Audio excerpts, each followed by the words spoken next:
Алекс Харпер застыл посреди сарая. Его дыхание перехватило.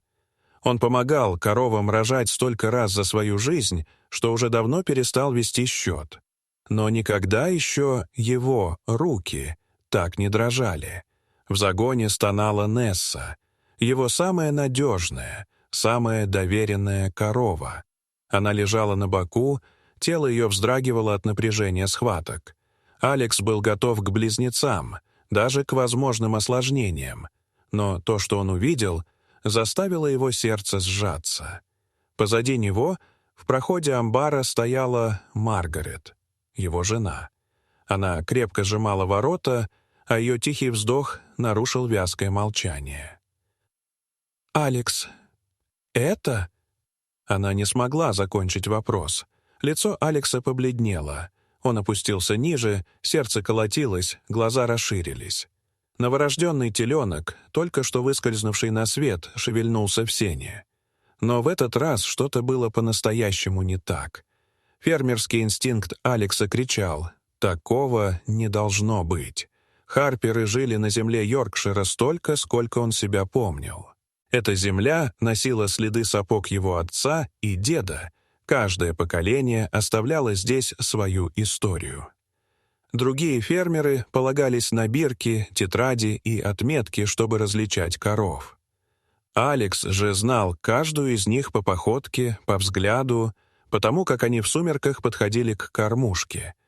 Но одна была для него особенной. Широкая, спокойная, с любопытными глазами — корова Несса. Она подарила ему то, о чем другие фермеры только мечтали. Не один раз, а несколько близнецов. Сначала Алекс посчитал это редкой удачей, затем случайностью. Но к третьему разу он понял — в Нессе было что-то особенное. И все же он не обманывал себя. Каждое чудо в хозяйстве имело цену. «Удача не длится вечно», — бормотал он порой. И все же, глядя на нее в поле, он задавался вопросом: а вдруг в ней хранится тайна, которую никто не ожидает? Вечером, за чаем на крыльце, Маргарет часто подразнивала его. «Ну что, прорицатель, сколько будет в этот раз? 1 или 2?» Алекс никогда не колебался. 2, а может и больше. Маргарет смеялась и заключала с ним пари. Если он ошибется, сам закончит ограждение в дальнем углу пастбища. Если же он окажется прав, она возьмется за работу вместе с ним. Они пожимали руки, но улыбка Алекса не достигала глаз. Он чувствовал, на этот раз все иначе. Дни тянулись тяжело. Несса не вела себя спокойно, как обычно. Металась, давила головой на забор, словно прислушиваясь к чему-то неведомому. По ночам Алекс ворочался без сна, вспоминая ее тяжелое дыхание, странную форму живота, нервные движения ушей. «Ты волнуешься?» — сказала как-то утром Маргарет, наблюдая за тем, как он рассеянно накладывает корм. Алекс вздохнул. «Она крепкая». Но в этот раз все иначе. И вот наступил час. Алекс стоял рядом, ведро в руке, взгляд прикован к раздутому животу. Первые копытца показались в родовом канале. Его сердце забилось чаще, но руки остались уверенными. Через несколько минут теленок оказался в сене, слабый, но живой. Алекс облегченно выдохнул. «Девочка». Маргарет хлопнула в ладоши. «Ну вот, я выиграла наши пари». Но радость была преждевременной. Несса снова напряглась. Алекс узнал эти движения. Схватки не закончились. Второй теленок появился медленнее, но тоже живой.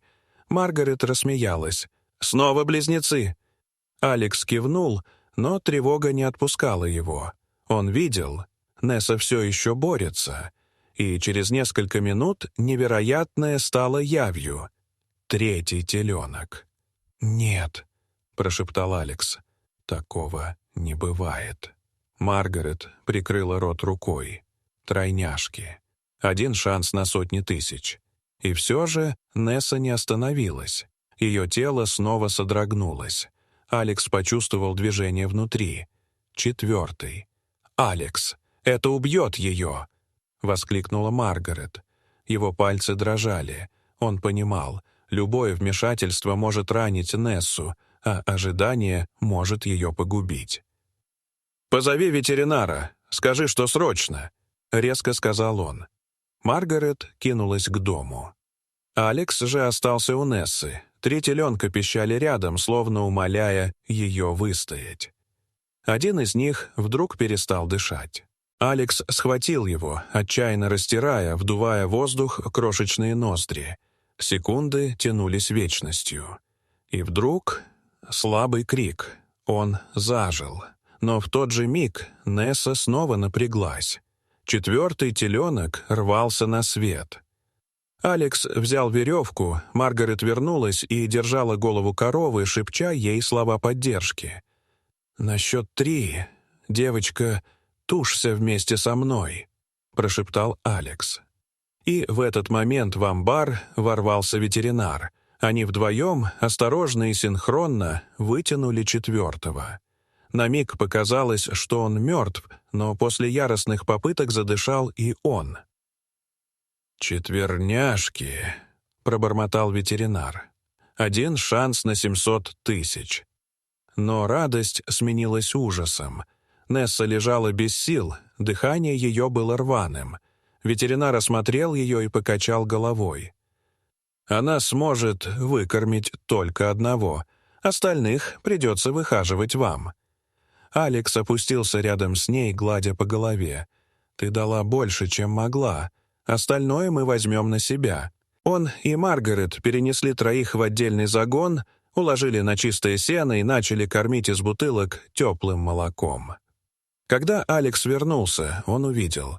Самый маленький, 4, уже стоял на дрожащих ножках и прижимался к шее Нессы. Она подняла голову, из последних сил вылизала его шерсть. Маргарет прошептала. Она выбрала его. Ветеринар кивнул. Иногда природа сама решает. Это малышка. Чудо. Прошло 6 недель. Амбар, некогда наполненный страхом и болью, теперь звенел от звуков жизни. 4 телят, когда-то крошечных и хрупких, носились по загону, бодаясь и прыгая.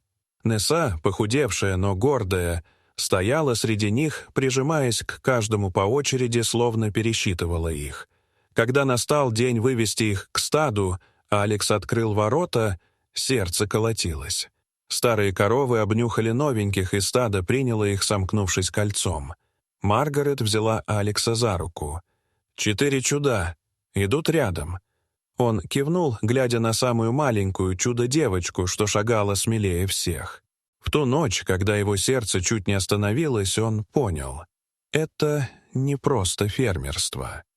Это свидетельство невозможного в самом обыденном. Позднее вечером, на закате, они с Маргарет прибили последний столб ограды. Их пари завершилось ничьей. «Похоже, мы оба проиграли», — улыбнулась она. Алекс покачал головой. «Нет, Маргарет, мы выиграли нечто гораздо большее. Дорогие зрители, что вы думаете об этой истории? Расскажите, пожалуйста, в комментариях. А если вам понравилось это видео, то ставьте лайк и подписывайтесь на наш канал. До свидания.